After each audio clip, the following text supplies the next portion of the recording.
Yeah, I read it. Yeah. Oh, I got that one. Okay, got it. That's- Yeah, by the way, I did post some readings, very short, one page, the letter of this woman, whose biography some of you read, it's just an interesting point because it's, we are going to discuss this letter briefly, maybe more, maybe less, because it's a letter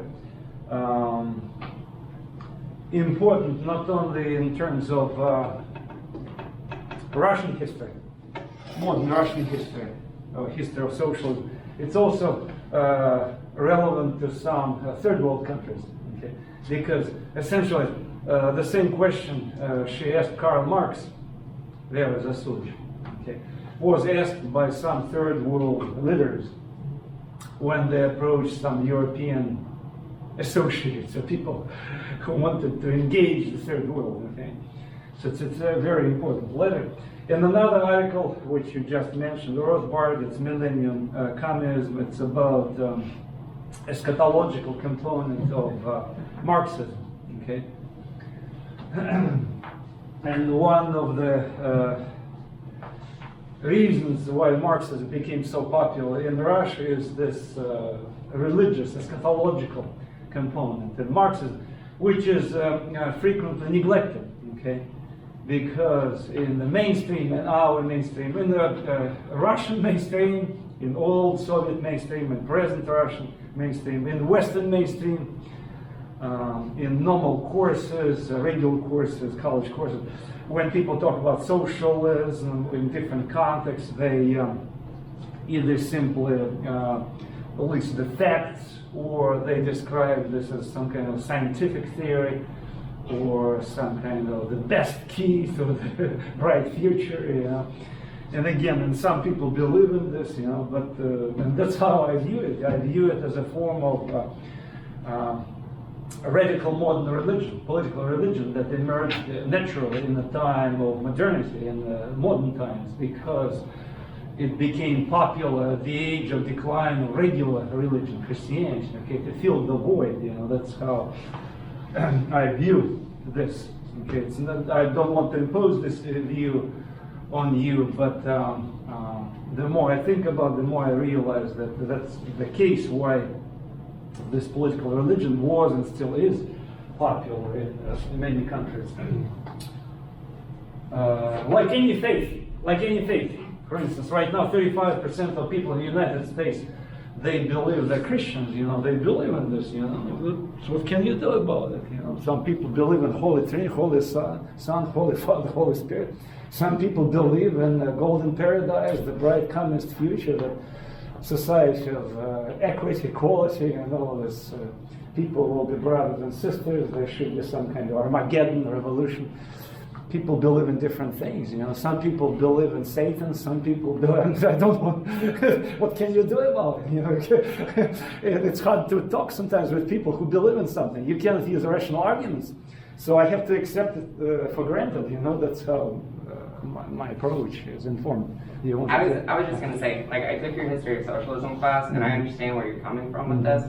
But I feel like you're neglecting the anti-theological aspects of socialism and a lot of the ways that socialism becomes embodied in realistic societies. The intense belief system can be compared to religion, but it's like you're saying that the absence of religion in communism makes it a religion, and I think that's paradoxical. No, you simply, your view of religion is very much traditional, okay, informed by 19th century positivism, because the people believe that religion is about supernatural. No, it's not about not always about supernatural. For instance, if you go to Buddhism, if you go to China, Confucianism. So let's talk about Confucianism. There's hardly any room for supernatural in Confucianism. It's a moral way, it's a moral view, how people should their life, ethical approach, moral way. And it also became a religion, okay, in China. If you go to Buddhism, it's partial, it is based on supernatural. Another part of Buddhism, it's a very much ethical, Taoism. So your judgment of religion is based on Abrahamic religions, Islam, Judaism, and Christianity. It's a very much Eurocentric view. My view is more kind of global. I don't want to diminish your view, but I invite you to look at religion as a kind of moral view. It's not only about supernatural. Supernatural is only a minuscule part of religion. It's to say that, like, if you're a radical atheist, that's your religion. Of course. That's totally backwards. That's totally. If you're radical, I was hanging around with radical atheists. You know, there was, I think I Yeah, told you referenced. and I was referenced appalled that the before. Jesuits, you know, because they tried to hammer their atheism everywhere. You know, I was really appalled with this. You know, seriously. You know? I am in disagreement with you when it comes to the religious aspects of socialism. Yeah. Having taken your class, you know what I mean? Like, I do understand where you're coming from, but Yeah, I always was kind of, again, I don't want to diminish your faith if you have a faith in socialism, or I don't want to diminish your faith in Judaism if you believe in Judaism, or I don't want to diminish your faith if you're Southern Baptist. But when you enter the realm of this religion or political religion, moral philosophy, there is no room for rational argument. No matter how many facts you provide, people are not going to listen to you. You know, it's just that's how it is. You know, and people believe in. So that's what makes religion, is that if you believe in something so much that you won't listen to rational. Of course, yeah. No, some people force themselves. Some people force themselves to listen to the other side. You know, and that's what makes religion tolerant. You know, there are tolerant religions and there are intolerant religions. At some point, socialism evolved into communism. That became an intolerant form of religion because they wanted to shut down all opposing viewpoints, you know, to promote their only political religion as the only way. That was the way of communism. Socialists, some democratic socialists were more tolerant. Today we're going to... And the reason that they come to those ends isn't because, like, it's because of rational reasons that they get to that position. Yeah. It's not just like, it's not divine intervention that they're taking it from. Well, some people who believe in divine intervention, they're also ready to be tolerant, you know, when they try to involve reason, you know, which sometimes contradicts with their faith, but they force themselves to accept the other person on equal terms, you know. That's what makes dialogue interesting, important, you know. But when we try to impose our views, you know, as the only true way, you know, you might be on the left, you might be on the right, you invite the trouble. That's how I view things, you know. Unfortunately, for some people, you know, like, for example, if you live in, say, Saudi Arabia, some people are clinging to Muslim fundamentalism. They try to impose it as the only way, you know. So other people have to suffer or have to mute themselves, you know. Especially people who kind of don't want to be antagonistic. The same thing happens here or in present-day Russia, you know. But when people kind of take a step aside, look at ourselves skeptically, the own views, you know, it's very hard for myself, for you, for other people, like to make a step aside and look at your views skeptically, right? Yes. Yeah. To kind of involve a critical reason, critical thinking. Business, Not critical theory, but critical thinking. Two different things. Wow. I have to say. Yes. And I actually did my report on the cynical theories book that you gave to us for reading, but I obviously didn't agree with that very much either. Oh yeah. I see you disagreed with me. All right, so let's go back to history. So we are kind of we'll look into ancient history. Okay.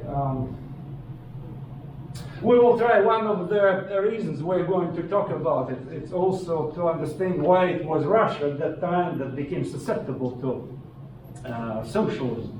Okay, because among some conservatives, there is a viewpoint that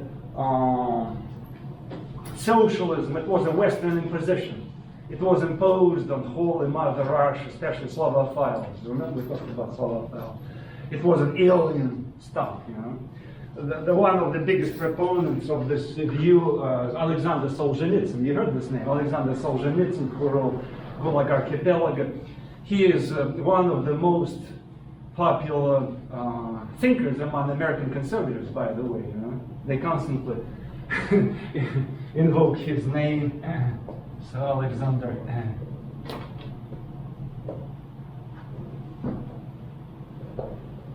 Solzhenitsyn, who is a conservative thinker, and he believes in this stuff that it was imposed, brought by Western agents, activists, and Russia was subdued. So, which again, as a historian, I cannot accept it. Of course, there are certain ground reasons, historical developments, and we have to look into this. So, what explains that this country became susceptible to this? Okay, first, we talked about Russian socialism that emerged as a movement, a minority movement, intelligentsia, populists who were obsessed with the peasant commune, remember? And then when peasants were not responsive to their calls, so they resorted to terrorism, suffered for this, didn't work out. So Alexander II was killed, we talked about that, okay?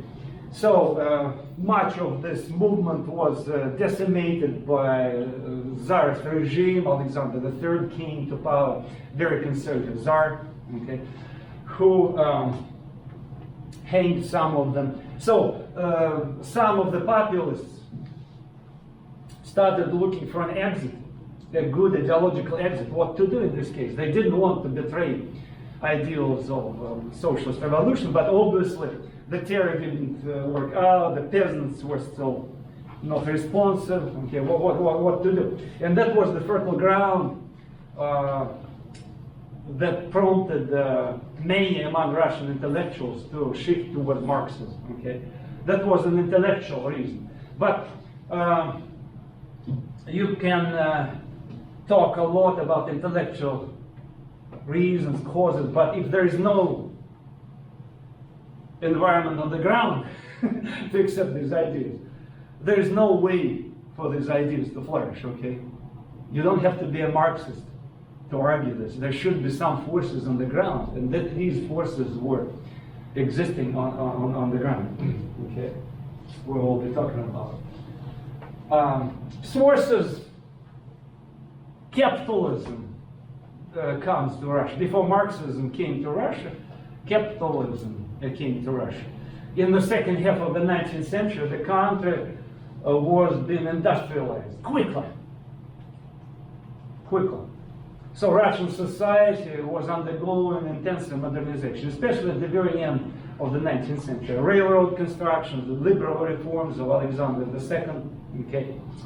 New universities were built, schools were set up, not many, but some schools were set up in the countryside. So before literacy was widespread, to some extent spread in towns, cities, okay. But now literacy started to penetrate the countryside. Still, Russia remained predominantly illiterate country, peasant country, but modernization was so quick, foreign investments were coming.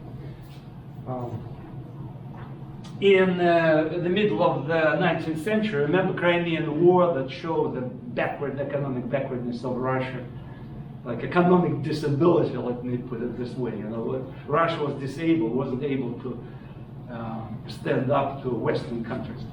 10 factories only. But by the end of the 19th century, 20,000 factories, small and big factories, it's a lot. Railroad construction. As a result of this, we have a large army of people whom Marxists call proletariat, or industrial working class. Okay, so we don't need this.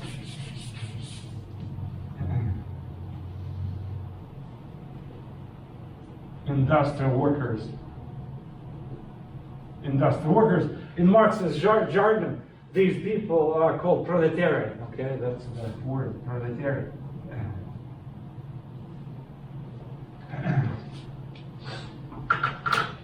by the end of the 19th century, about 3 million people, industrial workers. It's a lot. But these folks were concentrated where? In a few major cities. That was another peculiarity of Russia. It was not industrial revolution that spread evenly around the country, like in England or in France partial, although in France it's also only partially true. In France, industry was the northern part, but southern part remained predominantly village, countryside area based on agriculture. Italy, northern part was heavily industrialized, southern part was agricultural. But Germany, Denmark, Sweden, England, Netherlands were pretty much evenly industrialized. In Russia, it was only like 5% of the country. Poland, westernmost part of the Russian Empire, Baltic countries, Lithuania, Latvia, Estonia, and two major Russian cities, Moscow and St. Petersburg. That's where industry existed. All factories were located. The rest of the country, it was what? Siberia, tribal areas, hunting, gathering, still tribute, Mongol way, or Central Asia that infested with some kind of Khans who lived this old style Islam, practiced old style Islam, and in some areas served them still was maintained, okay, because Bukhara, for instance, one of Central Asian principalities, exercised autonomy, and they still practiced, served until the end of the 19th century. Okay. Ukraine was undergoing industrialization, but still not enough. As I said, only a few cities. But it was already enough to do what? To dramatically change the face of Russia. We have so-called Trans-Siberian Express, the longest railroad route in the whole world. It was built by the end of the 19th century. Okay, when was it completed? Is the year, as far as I remember, 1896. As far as I remember, check me again. I'm not good in the dates. 1896. I think that's when the Trans-Siberian Railroad was built. Or maybe it was started in 1896. Check Wikipedia.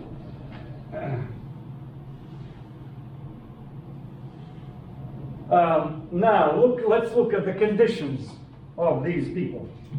Okay, 2 million by 1900, 3 million by 1910. That's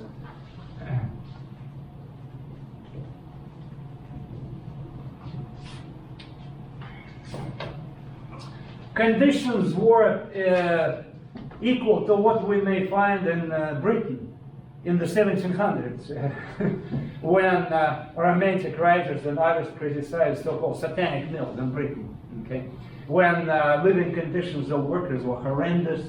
Okay, pollution, smoking chimneys, people were appalled with cities, towns, first industrial towns. There was no sanitation there, first industrial towns.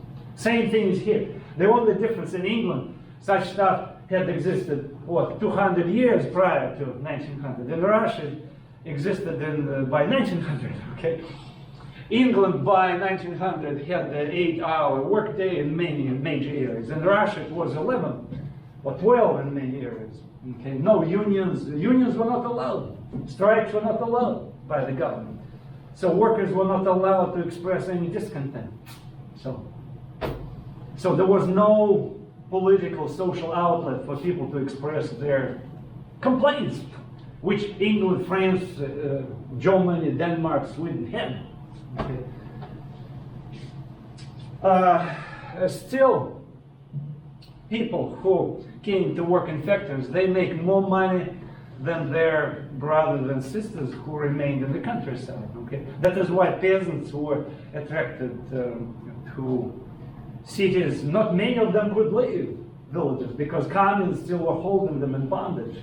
Remember, before 1907, peasants still had to pay, prior to 1907, peasants still had to pay this 49-year mortgage. It was only in 1907 when the regime abolished this, excused them, said, okay, everything is forgiven, so you don't owe us anything. Okay. So many peasants, some peasants, ambitious peasants, wanted to get out. They sometimes escaped, migrated from villages to cities, joining the army of working class people.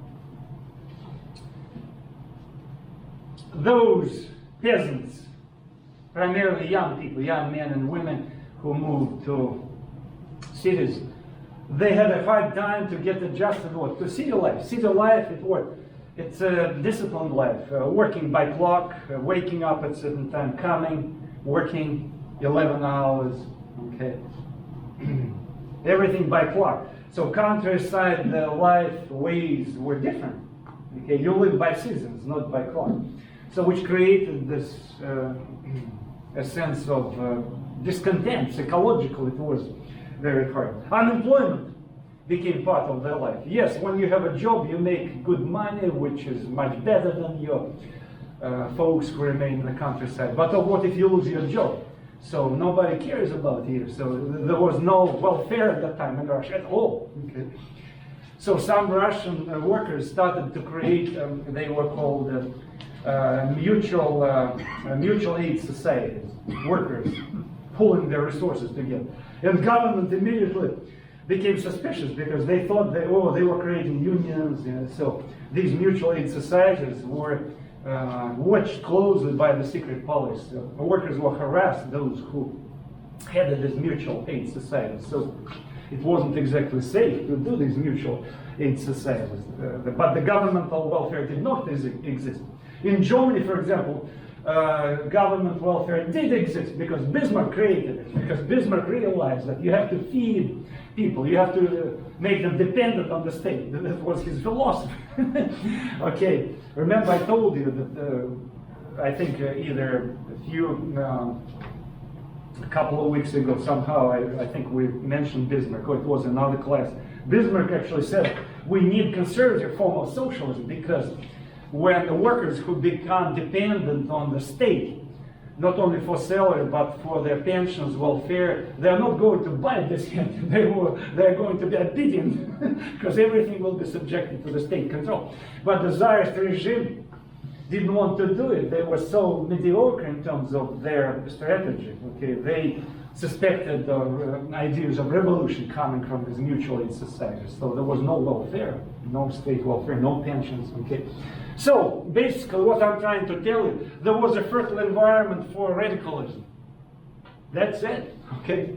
So now you have two forces. You have a fertile environment on the ground when all kind of valves for people to express their discontent were blocked. Plus, you have intellectuals who became upset about previous philosophy that was peasant-oriented, that socialism should come from peasants because of peasant communism. So these trends met each other, okay? Met each other. That's how Marxism became very much popular in Russia. As it turned out, it went against what Karl Marx preached, okay? And we're going to talk about it briefly. So what exactly he preached? A few things before we turn to Marxism and discuss how it was assimilated into the Russian soil. One of the first spearheads of Marxist socialism was George Plekhanov, who was a populist. He actually became famous in this campaign of working to people. Remember, they wanted to move to villages, dressed in peasant garb, be close to the peasants. Okay. He was one of these people who walked into villages, which didn't work out. So he detected that capitalism, he figured out that capitalism did penetrate Russia, did develop in Russia. So he started thinking that peasants, it was like old stuff, peasant communism is going to die. So we were wrong, populists gambling on peasant communism. Especially when he read Karl Marx, he became convinced in this. So he became one of the disciples of Karl Marx. Okay. And now we need to gamble on what? Not on peasants, but we need to gamble on these folks. Okay.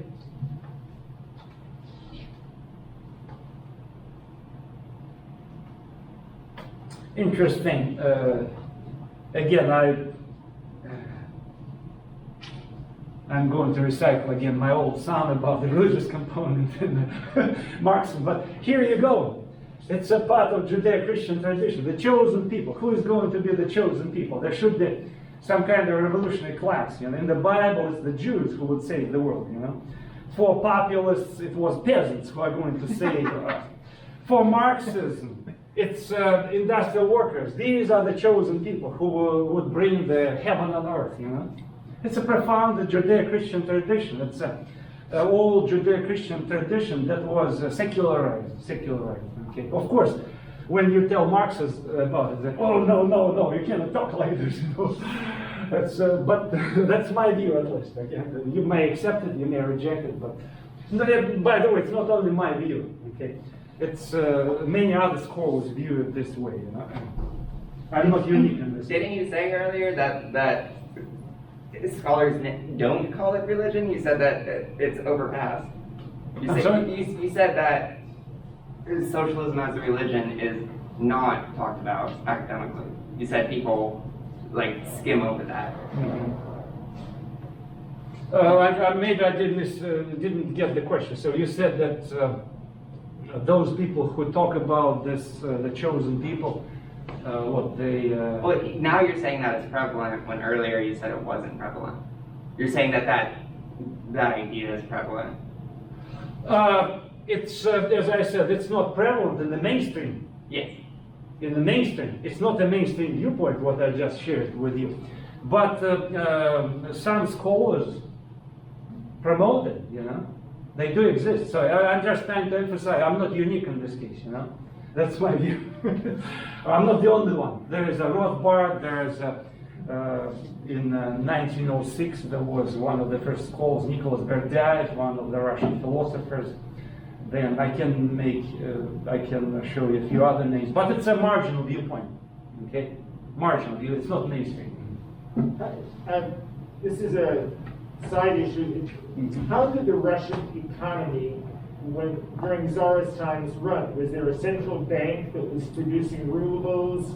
Was it based on gold or silver? Or since it's such a huge landmass, how did they get money from one end of the country to the other? Well, it was based on ruble. Ruble was equivalent of gold, you know. So gold ruble was pretty much precious, accepted as a form of exchange. It was coined. Gold coins were coined. To the present day, it's one of the most valuable things you can invest. You know, especially old Tsarist golden coins. You know, they are very valuable. So the Russian currency by 1913 was a very much stable currency. Okay. So their banks, by the way, banks hardly existed until 1800. Okay, but many banks were set up in the 1860s, 1870s by foreign companies. Okay, foreign companies that came here to Russia to operate in Russia. They set up banks. Okay, so banking system in earnest emerged in since the middle of the 19th century. Before it hardly existed. It was very much rudimentary. Okay. Because Russian Orthodox Church looked down upon usury, you know, so it's not good, you know. See this kind of bizarre notion that, so it's not fair that when you charge interest, you know.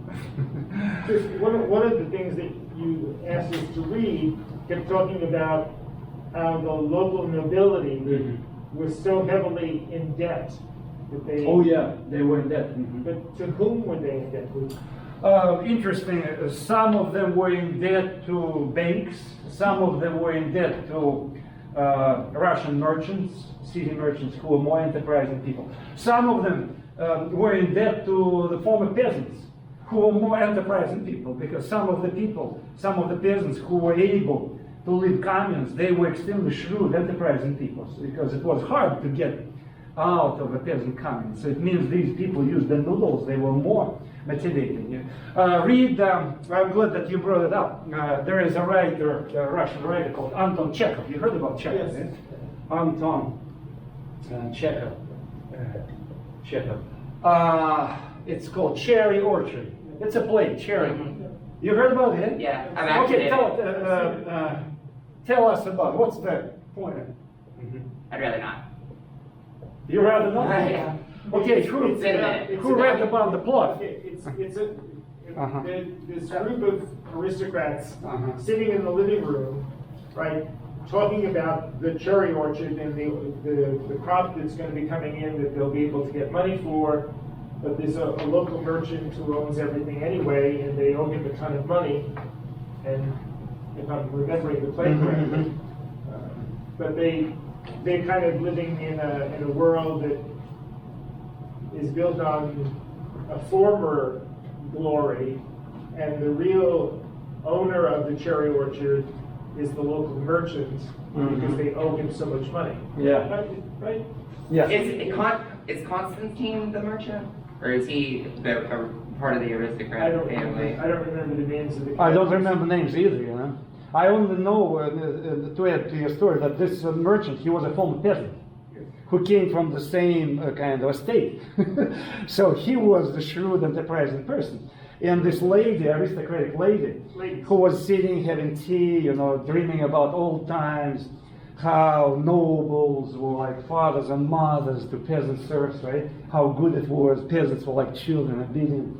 So it's an old world of feudalism. And the peasant who became merchant was the embodiment of this new world, enterprise and aggressive world of capitalism. So that's the point. Okay, that is why you might find it interesting. It's a brief, it's not a long, lengthy play, you know. If you have a chance just to browse it and see it, it's interesting stuff. It just shows that it has a lot of philosophical implications, because for our society, for other societies, when during a time of social change, there are always some classes of people who connected to old ideals, you know, and something new comes, like for instance, manufacturing is escaping from the United States, you know, to China and Vietnam.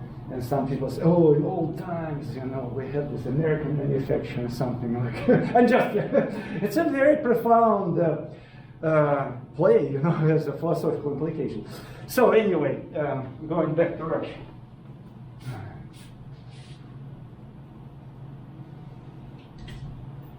Before going back to Russia, we have to find out briefly what Marxism was all about. Obviously, some of you took history classes, world history, modern Europe. You know about this. You took my course, right? So you have this awareness what it was all about. But those of you who don't have knowledge of basics, so let me briefly describe to you. So Marxism was established by a German Jewish reporter and scholar, Karl Marx, who belongs to a rabbi lineage. Okay, his parents converted from Judaism to Christianity. Okay, his major assumption was that economics defines how all societies evolve, so everything should be reduced to economics. It's a very reductionist view, classical Marxism. Everything explains by so-called basis, economic basis. Okay, that's the point. Okay, and it's I don't want to totally dismiss it. It's one of the reasons why we act in a certain way. It's because of money, economics. It's obvious. Okay, but Marxism tries to reduce many things to economic causes, economic reasons. They talk about economic basis. Okay, that's the major thing. Everything that goes above economic basis, it's called superstructure, social superstructure, political superstructure. So economic basis always defines a kind of political, cultural superstructure. That's a view of classical Marxism. And Marxism also believes in class struggle. Everything is explained through the lenses of class struggle. Okay, and I will give you details how it appears a very convincing philosophy. Okay, all societies go through class struggle, but eventually, at some last point, capitalism. There would be Armageddon. They call it revolution. Old society of oppression would be phased out, and we will enter the gates of paradise. It's communism. Okay, that is another. I'm sorry to say, that's eschatological, religious view of the world. You know? I can't help it. Karl Marx and his friend Friedrich Engels, they wrote this popular book called Communist Manifesto, published in 1848. After Bible, it's one of the most popular books that was translated practically in all languages. Okay, I even saw this Communist Manifesto in Mongolian language. You know, a friend of mine, Native American, he even translated into the Lakota Indian language. So it's very popular. Very popular. Karl Marx and Friedrich Engels argued that those socialists who came before them, they were idealists, they were utopians, okay? And they separated themselves from their predecessors. They said that we came to bring the truth. So what is this truth? We're going to bring to you so-called scientific socialism. So everything will be based on science, which exactly resonated with the contemporary obsession with science. Remember how people became obsessed with science, making it almost a kind of religion, science worship. It was natural because so many scientific inventions were made during the Industrial Revolution. People literally believed that, the science would help us, everything should be based on science, there's no room for religion. So science is going to be our religion, you know.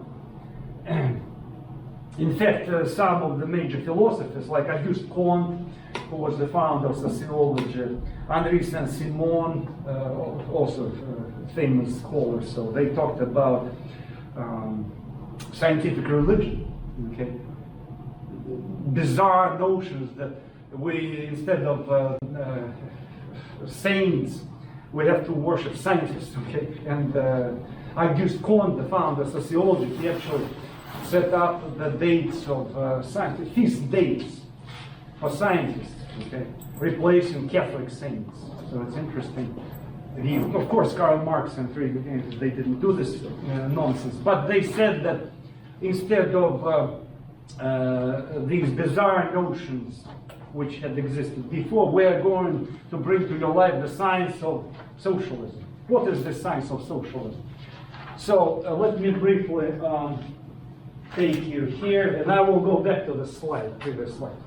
So Marx and Engels talked about the stages in the human evolution. See, it was popular at the time to believe in evolution because Charles Darwin, linear development, step by step, animal species, humankind evolves, you know. That was the profound view of the 19th century, especially the second half of the 19th century. So the world evolves from primitive forms to progressive forms, you know. And eventually at some higher stage, linear stage, we will reach the highest development, you know. It's also very much like theological view, okay? Because in the Judeo-Christian tradition, again, you move from some evil, simple forms to the highest wisdom. At some highest point, you will kind of receive the revelation. Okay? Revealed. The wisdom of the world will be revealed to you. Anyway, but everything was based on particular observations. Marx and Engels captured observing how human societies evolve. They believed that originally a human society lived in a state of primitive communism. Tribal society, primitive communism, okay? Is it here? Oh, here we go. Oh, okay. So all people, human species lived in a primitive communism. They were equal. It was good because it was communism. Everybody was equal. But economically, they were very primitive. They could not enjoy high life, luxurious life, okay? So the laws of natural laws of history, that's what they say. According to natural laws of history, human society was destined to evolve in a stage called slavery. This is missing here. We should put here. Between primitive communism and feudalism, so-called stage called slavery. Slavery. It's not complete yet. So slavery, when all people became divided in slaves and slave owners, two classes, and these classes were fighting each other. It was evil, but it was unavoidable evil, because without this, material wealth could not be created. It was, humankind was destined to do what? For one group of people, minorities, to exploit the majority, okay? Because without this, you couldn't create material wealth. That was his approach, okay? And then he said, all humans existed, but at some point, this socioeconomic formation, that's how they call these stages. They call them socioeconomic formations. At some point, slavery exhausted its progressive potential. It evolved into feudalism, when society became divided into two new classes, peasants, serfs, and landlords. Okay? And then that's how it worked for a few centuries. And these two classes were fighting each other, challenging each other. That's how they did it. Class struggle. The history of humankind and the history of class struggle. That's how they view things. Okay? Under feudalism, more material wealth was created. Okay? So then this feudalism exhausted its progressive potential. And naturally it evolves into capitalism. Okay? So capitalism, where we have two new classes emerging. Industrial workers and bourgeoisie, middle class, capitalists. Okay? And these two opposing classes fight each other. Okay? That's how they viewed history. But they said this is going to be the last stage of oppression. Why? Because according to the laws of history, it's a very theological view, some abstract laws of history. According to abstract laws of history, workers, they tend to band together. They are brought by industrial revolution under the same roof. And they said, look how these young girls and young men, women were brought into these textile factories. Hundreds of people working under the same roof. So they developed the sense of camaraderie, brotherhood, sisterhood, okay? That's how it worked. So they developed this revolutionary mentality, okay? It's a revolutionary class that is going to be the chosen people, okay? But they don't understand this. You need a group of enlightened masters, a communist party, okay? Who is going to come and explain to them that you are the destined to become the chosen people. So, and we, Karl Marx and Friedrich Engels, with our friends, comrades, we're going to come and propagate this kind of stuff, scientific socialism, to workers, and they understand because what they're destined to do, because we're going to wake up. They're going to be woke. We're going to wake up their revolutionary conscience, okay? That's what was the goal. And that's how they're going to barricades, and they smash capitalism. And eventually, we are going to move fast forward to communism, not right away. We have to go through the stage of socialism. Okay, it's like purgatory, stage of socialism, purgatory, when sparks of new society, collectivism, brotherhood, lack of private property, are fighting with the remains of capitalism, okay? That's the transitional stage when we are going to purge the old oppressive elements, and we're going to build up the sparks of the communist future. So, and eventually we will enter the gates of paradise, okay? That was, in a simple form, what they preached, okay? And it became very popular because, on the one hand, it does look scientific, okay, because it did fit the paradigm of that mindset among educated people, because people believe in science, okay. Yes, it looks very logical. On the other hand, it contains a powerful eschatological element. So we are moving to the bright future. There is a bright future, golden paradise. So we're going to enter the gates of this paradise. Heaven on earth, basically, heaven on earth. Of course, they didn't say that I'm saying these words, but that's how many people treated it. In Germany, for instance, Germany was the major center of the organized socialist movement. Many workers who were former Catholics or Lutherans, they joined this socialist movement because it did give them this eschatological millenarian hope that there's millennium coming, okay? The day of judgment when we're going to smash capitalism and enter the gates of heaven. Heaven on earth. You don't need to wait when you die and enter the paradise, you know, vague paradise, Christian vague paradise. You are going to build your paradise right on the earth with your own hands. Nice. So the point of that letter from Vera Zasowicz to Marx was basically to try to skip around these interparts and go from the communes to communism. Is that right? Yes. That's the reason it didn't work. They Russia never became a capitalist country. Yeah, They went straight yeah, from yeah. feudalism into communism. Yeah. And honestly, More about- yeah, go this socioeconomic formulation has never been disproved by any society in history. So Russia was not yet here. Yeah, and that's I mean, and that's it commonly is pointed out as like the tipping point, you know, or the fine. It's the fine print that they didn't get, which is why Russian communism ended up the way it did. Yeah. To the present day, if you go into the Marxist, current Marxist writings, they are still debating it. There's a bunch of people who are still having the theological debate. What fits this Marxist classical scheme? Are you going to do by book or you're going to do by Lenin? Because Lenin, who came and he assimilated this paradigm to the Russian soil. You know, Lenin, jumping ahead, because Lenin, who was the Russian Marxist, who criticized populists, who said, you don't need exactly to go through each stage, okay? So you can jump right here, okay?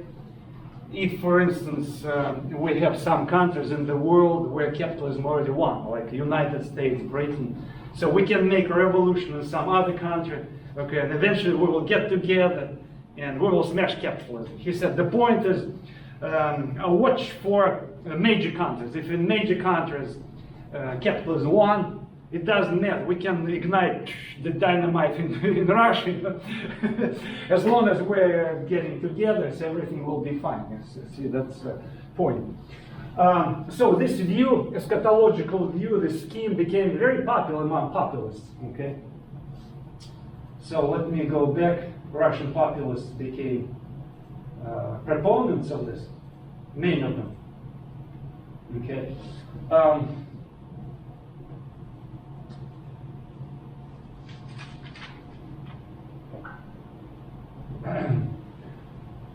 Marx essentially argued that capitalism stage is must. You cannot skip over. Okay, I want to emphasize this again. That's the view of classical Marxism. So if you then don't, if your country is not advanced, if it's not industrially advanced, you're not going to have a socialist revolution. Okay. So Russia formally, as you correctly said, did not fit this paradigm. It's formulaic. I think you may have misspoken when you called that slide we were just looking at. You called it a socioeconomic formation. I believe it's actually a socioeconomic formulation, and that's it's a formula. It's a formula because it takes all of those ingredients. Mm-hmm. You know. Yeah.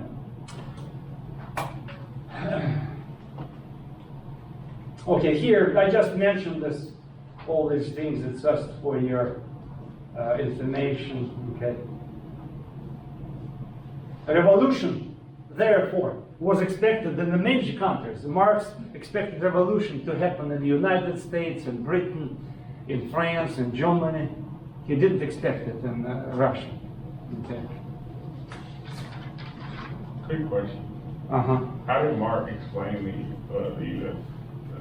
Because like the U.S. from its like origination kind of started from like that it picked up where Britain left off, and then like it didn't start from like the. They viewed like U.S. in 1776 revolution as a bourgeois revolution. That's how they viewed it. That bourgeoisie, capitalists took over power. It was good. It was natural stage.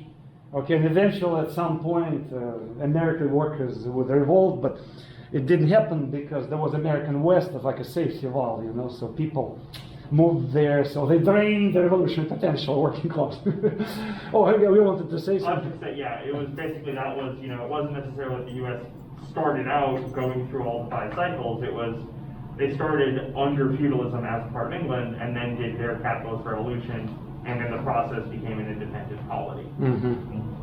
What, again, all these sounds are very attractive, these schemes, but what is suspicious about these schemes is that this philosophy that looks very attractive tries to squeeze the world into the scheme, you know. The world cannot be squeezed into one simple scheme, okay. Unfortunately, this philosophy of Karl Marx is very much Eurocentric, because some societies, they base their judgments about the stages of human evolution based on Europe. Ancient Greece, ancient Rome, okay. They did use the Iroquois Indians as an example of primitive communism, you know, but then they switched to Greece and Rome, saying that each society goes through a stage of slavery. But in China, for instance, we don't see slaves, too many slaves. It was based on peasant labor. No wonder the scheme which I showed you didn't have the stage of slavery. It was something that was updated by Soviet historians, you know, who said, oh, slavery is not a necessary stage, okay? America, for instance, entered the stage of capitalism right away. So it means feudalism did not exist here. I'm glad that you asked this question about the United States, because according to classical Marxist scheme, slavery did exist only in a small area south. It did not exist in American West. It hardly existed in the northeastern part. Feudalism did not exist. Okay, so what are you going to make of this society? So it's a very reductionist, very deterministic view of history. That's what I'm trying to say. But it was very popular, don't get me wrong, you know, because I repeat, it contained quote-unquote scientific element and profound religious element. That is why people with elementary education became susceptible to this philosophy, because people are looking for easy explanations, okay? Marx and Engels came up with this idea of dictatorship of proletariat, that working class on its own cannot go to barricades. You know, you need these revolutionary missionaries like themselves, Karl Marx, Friedrich Engels. So they need to convince proletariat to do what? To establish a dictatorship.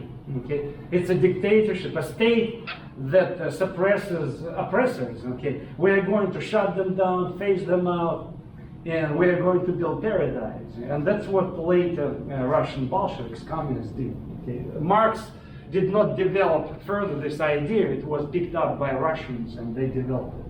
Okay. Dictatorship of proletariat, 1871, that's when Marx for the first time expressed this idea. That proletariat should be dictatorial, okay, because some people don't want to be taken to paradise. So you have to force them to enter the gates of paradise. Okay. Okay, I mentioned this, you know, the idea of Karl Marx, public control of economy, private property is evil, okay, no good, so we're going to smash it, no money. Eventually people are going to be completely equal. Ultimate goal, communist society, okay.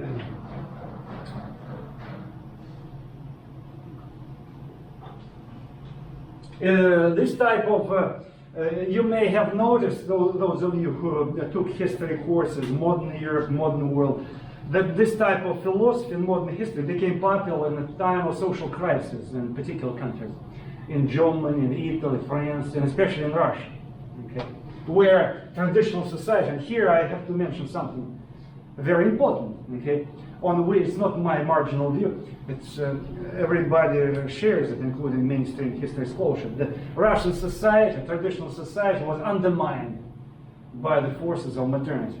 Okay? The whole traditional society was turned upside down because modernization was moving so quickly. Okay? It created this discontent, psychological discontent in the minds of the people. Okay? So basically, Marx and Engels married evolutionary theory and Judeo-Christian theology in secularized form. Okay. Question. And I know I'm jumping ahead. Sure. You mentioned that the ruble was gold coins during Tsarist times. Yes, right. Now, when the Bolsheviks eliminated private property, what about money? Did they keep They money? destroyed the economy. And again, you jump far ahead. 1917, 18, Bolsheviks abolished money, trade, because they believe in the profits of Karl Marx. Entire economy collapsed. So that is why in 1920s they had to introduce the golden ruble again and to conclude a partial compromise with forces of capitalism. Okay? Because there are only two ways to force people to work. Either you force with a stick or use money, you know, as an incentive. They never completely eliminated private property, right? In Like, there was- under war communism, they did try to eliminate private property completely. They failed. That is why they had to make a compromise Right. with the forces of capitalism. That is why we have so-called democratic socialism today, because they realized you cannot shut down human enterprise, these forces that unleash your insanity. You know, they want to do it, many of them, but they cannot because that's a life. You know, life is unpredictable. Life is rich, like. Johann Wolfgang Goethe said, theory is fine and all explanatory, but the green tree of life is flourishing. Okay, so it means you cannot squeeze the life into your utopian skin. You know, the life is always richer because human individuals, they always want freedom, individual liberty. You cannot cage them in a framework. Okay, that's history shows this. Anyway, Karl Marx and Engels created this organization, International Union of people who agreed with them, International Working Men Association. It's so-called Communist International, okay? 5 million members, it's a lot, by the way. See, it means very popular, okay? It was not imposed like Alexander Solzhenitsyn believed. The people themselves wanted it, okay?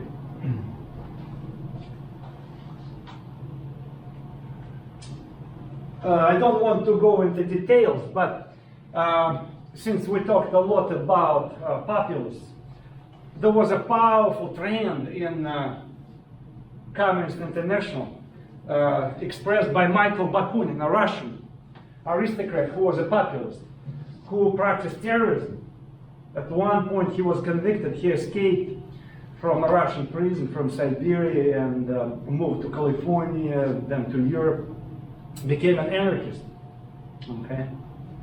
He brought a lot of people with him to Communist International, and Marx and Engels were petrified with him because he was very popular. He said, I'm against dictatorship of proletariat because instead of capitalism cage, you want to put us in a kind of proletarian cage. Okay? He said, you cannot reduce all society to workers, you cannot treat them as the chosen people because there are many other people, classes, stratas, groups of people. So he was still hooked on populism, Michael Bakunin. So he still believed in revolution, didn't want to back off, okay? He believed in the power of the gun, okay? He was very much upset that populists were failing, okay? He was really mad. That is why at some point he became mad at Marx because Marx was getting more popularity, okay?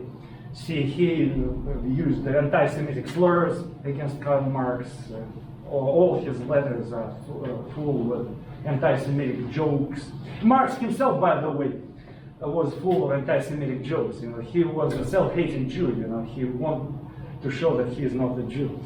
Anyway, moving further, after Marx died in 1883,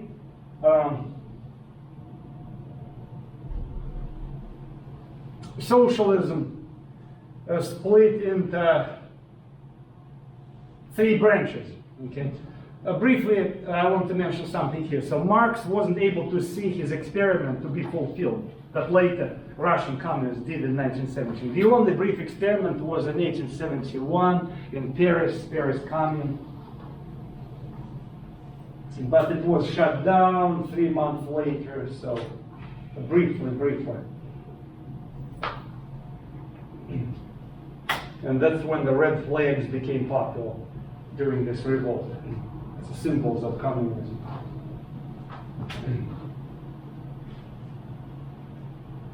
During German-French War, workers of Paris revolted, set up a communist commune, trying to do according to ideals of socialism. Although there were many proponents of Mikhail Bakunin, many anarchists were active there, you know. And Bakunin and Marx argued, you know, who was more influential during this Paris revolt, anarchists or supporters of Karl Marx.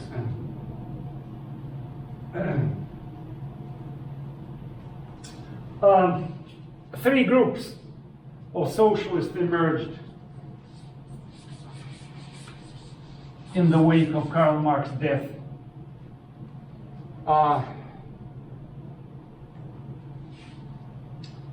Fabian socialists, Fabians, or social democrats,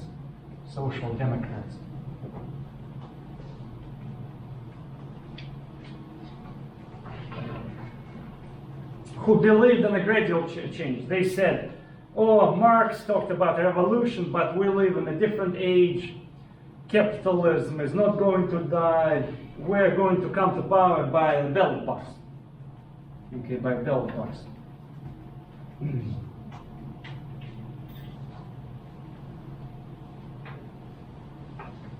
So they said, we're going to socialism, yes, proletariat, chosen people, but these chosen people are not going to kill bourgeoisie, they're going to come to power by the ballot box, okay? And we are doing gradual reforms and everything is fine. And this philosophy was gaining more and more popular where? In Great Britain, where indeed Labour Party was making huge progress, trade unions were allowed, the working day was reduced. Partially in Germany, Germany gave the world the biggest socialist party, okay? So social democrats, that's how they developed Marxism. The second was revolutionary Marxism,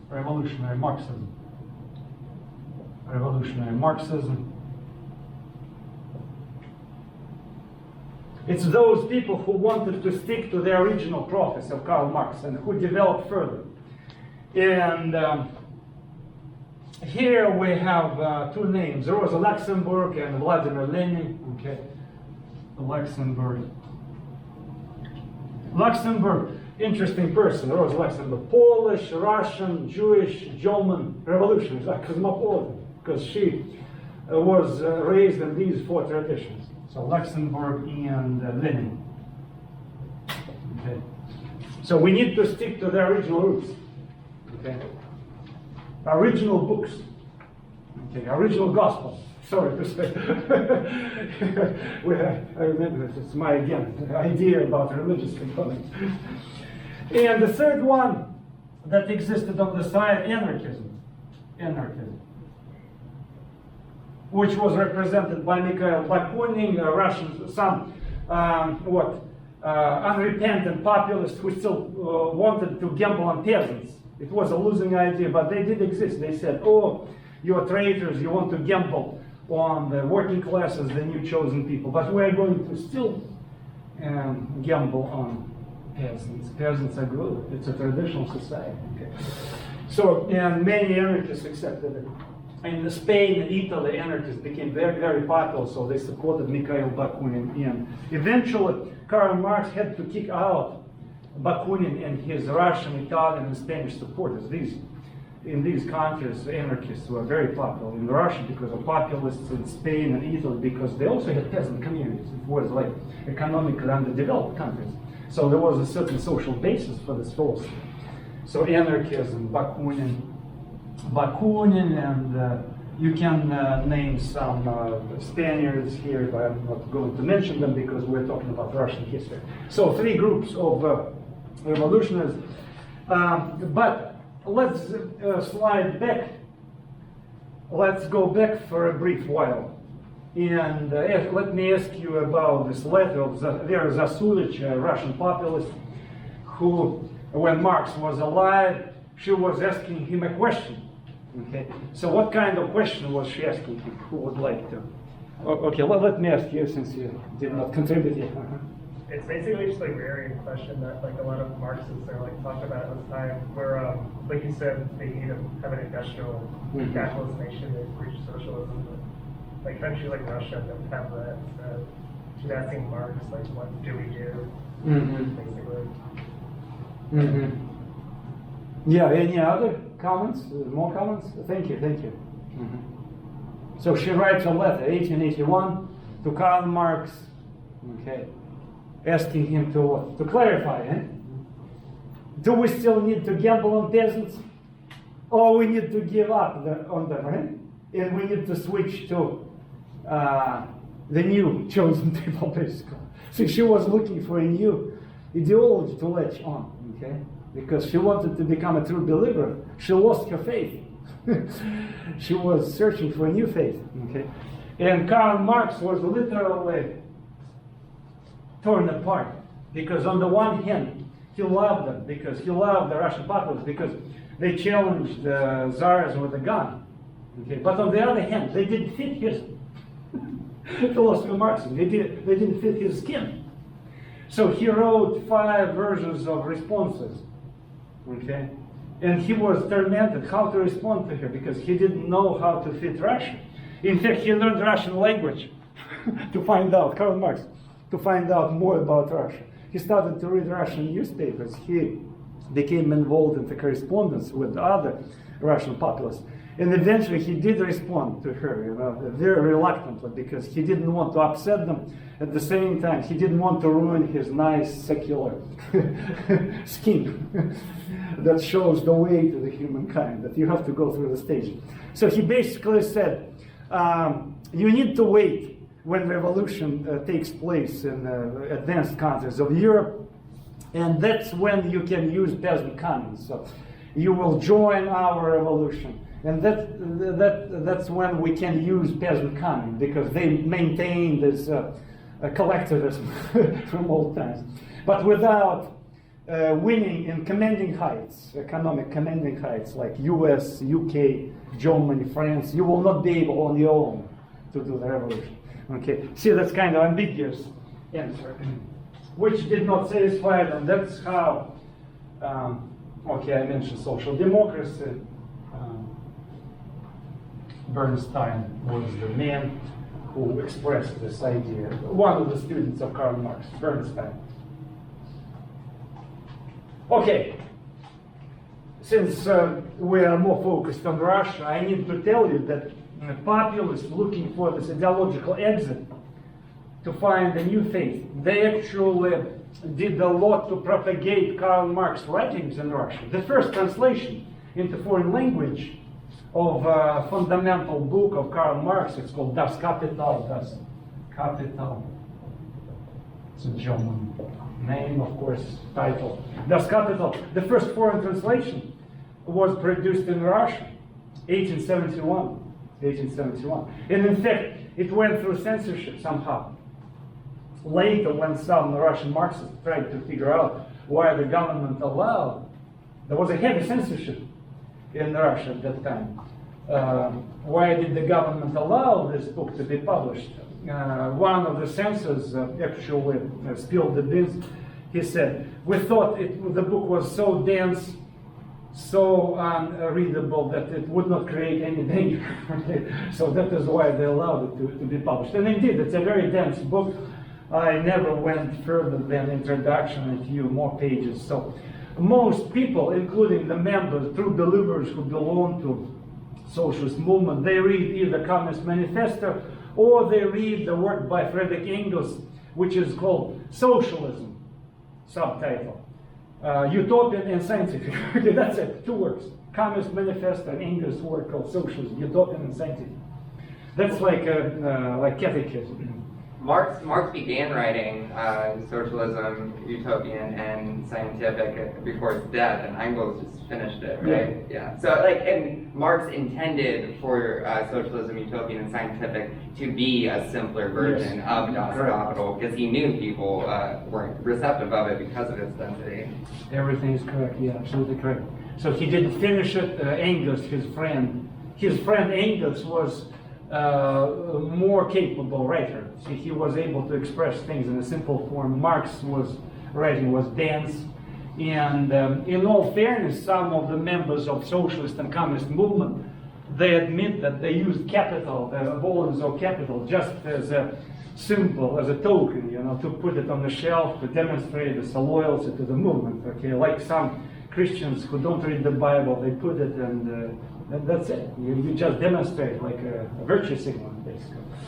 Anyway, first Russian Marxists were populists, and there was a strong Russian Jewish segment there. Okay, very strong segment. We need to emphasize this. Why? It's because in this segment of population there was more educated people. Second, many Jewish populists were upset about these pogroms. Remember, I brought to your attention when some of the Russian comrades said, you need to endorse popular pogroms, riots, urban riots against Jewish restaurant owners, Jewish workshops. And some of them did comply, practices masochism. But others said, what's going on? Are you crazy? I'm not going to do it. Because when my people of my tribe are killed, murdered by the tribes, I'm not going to do it. So, for those populists who disagreed with this, Marxism became a nice way out, because the major message of Marxism was what? Workers of all countries unite, irrespective of any nationality, ethnic difference, cosmopolitan approach. So Jewish people found in this philosophy an escape from anti-Semitism. It became like a new secular religion for them. Okay.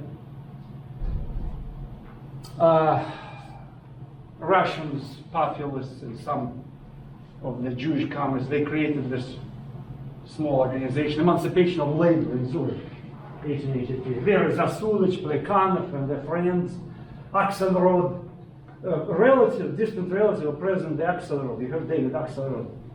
Do you know who David Axelrod? It's one of the major activists in the Democratic Party in the United States. So his distant relatives were related to the clan of Axelrods. Axelrod? Axelrod, yeah, Axelrod.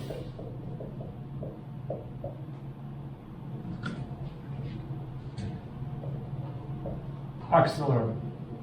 And who is the politician that you said? David Axelrod is one of the chief activists in the Democratic Party, David Axelrod. So, belong to this clan. David Axelrod, Google it, okay? Very, very distant. It's a big clan, okay? The Russian Jewish clan that his relatives came from Eastern Europe. So, this old Axelrod, I forgot his first name, he was one of the founders of this group who came from the ranks of these populists who didn't want to endorse city riots against Jews, okay? From going to people, going to workers, that was the philosophy, okay? Paul Axelrod, Pavel Axelrod, that was his name, who came from pale, working class origin. Haskell, activist. Haskell, it's secular Jews who were fighting against traditional Judaism. Marxist writer, who set up buttermilk company that funded this emancipation of labor. He was a very successful business person. Am I right? Yeah. Crazy. He's the senior advisor to President Biden. Yeah. President Obama. Now? No, it's President Obama. Yeah, he was for Obama. 09 to 11. He was. Anita Dunn, right now, one of the chief advisors to Biden. David Axelrod was to Obama. You're okay. Oh, I'm sorry. Maybe you need to see it. So there were social, psychological, ethnic interests, okay, merged together that produced this organization, 1883, the Emancipation of Labor, the first Marxist organization. See, it's a pretty much multi-ethnic crowd. See, they got George Plekhanov, belonged to Russian Tatar nobility. It's an old lineage that went back to Mongols. Vera Zasulich, Russian Polish, her origin Russian Polish. Paul Axelrod, Jewish. Interesting combination. Okay, let's move on.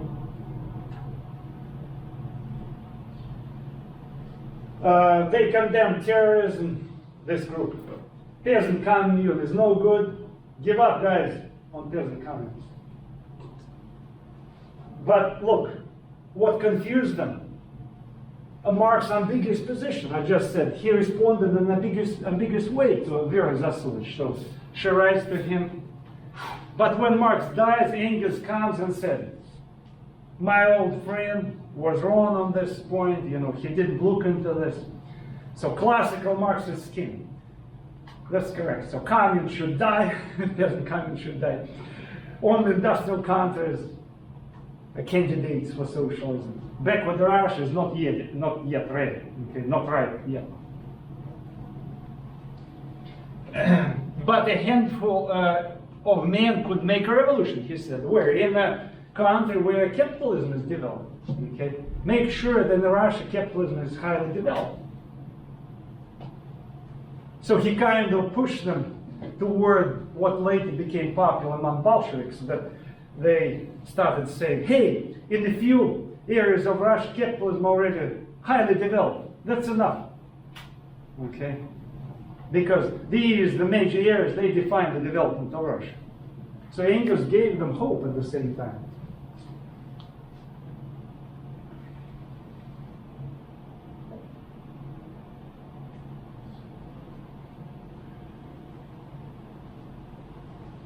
So Marx, on the one hand, said there was a shortcut to socialism. So if you, Russia, are going to be alive, Germany, industrial country, UK, so you can be dragged into socialism even without capitalism or with a little capitalism. But Engels comes and says, well, you know, think about it. So capitalism already is developing in your country. Think about it. Okay? And a handful of people can make a revolution. So he gave them hope. And at the same time preserving the classical Marxism scheme. That's when Vladimir Lenin comes to the picture. So he came at the right time, at the right spot. Okay? A Russian, Jewish, Kalmyk. So it's also multicultural guy, multi-ethnic guy, Lenin. His lineage is, I repeat, Russian, Jewish, and Kalmyk. Kalmyk, it's Mongol-like people from Asian Russia, Ural Mountains. So he comes and denounces this. He said, evolutionary Marxists, social democrats, Bernstein is wrong. So if you believe in revolution by ballot, you're a traitor, no good. So you need a radical revolution. So we need to preserve Marxism, a revolutionary spirit of Marxism. Okay. At the same time, these guys are also wrong because they gamble on terrorism. In fact, his brother, Lenin's brother, he was a populist. He participated in the assassination attempt on the Tsar's life. And he was arrested, hanged, and refused to repent. Okay, he had a choice. So he was a true believer. So his brother died for the ideals of populism based on peasant socialism. And Lenin was profoundly shocked by this event. So he comes and according to this Marxist legend, supposedly he said, I love my brother, but it's not our way. We shall go another way. So we're finding a new chosen people. So we're going to gamble on Marxism. So he begins to criticize populists and anarchists. At the same time, he criticizes these reformists, social democrats who believe in a ballot box, socialism by ballot box. So he said, we need revolution, we need dictatorship or proletariat, but what we need,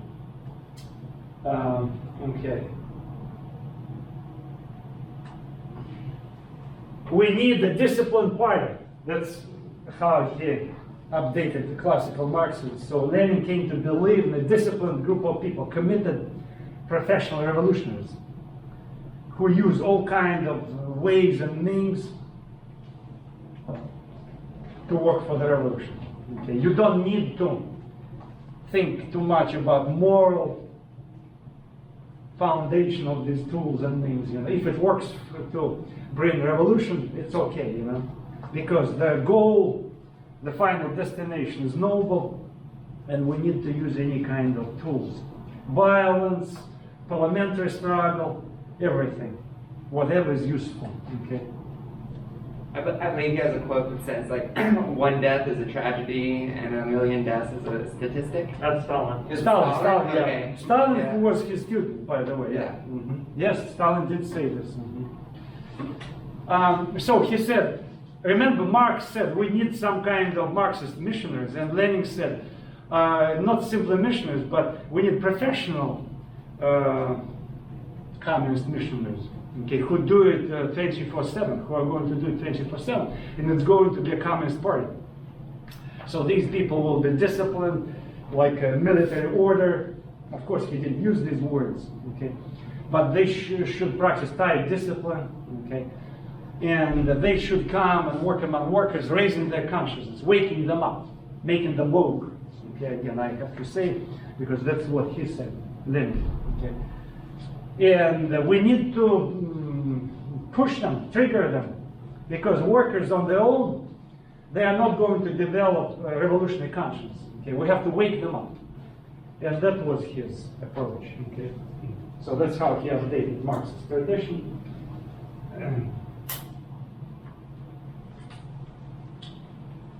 He creates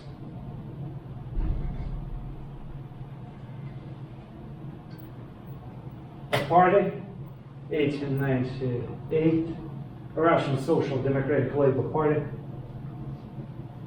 which was sponsored by some Jewish socialists, by the way, and writes a book that targets populists. He hates them. He said, populists are real traitors because they give us false destination, peasant commune. Peasant commune is going to die because capitalism comes to Russia. And he did point to the facts on the ground, okay, the factories, railroad construction. So he calls them, he marks populists as friends of the people. He puts in quotation marks, okay. We're going to fight against them. We're going to phase them out because they pollute, they infect socialist movements. It's no good. So since we ran out of time, right? So let's interrupt ourselves and finish this stuff next time, okay? You still want to have a... I'm sorry? You still want to have the quiz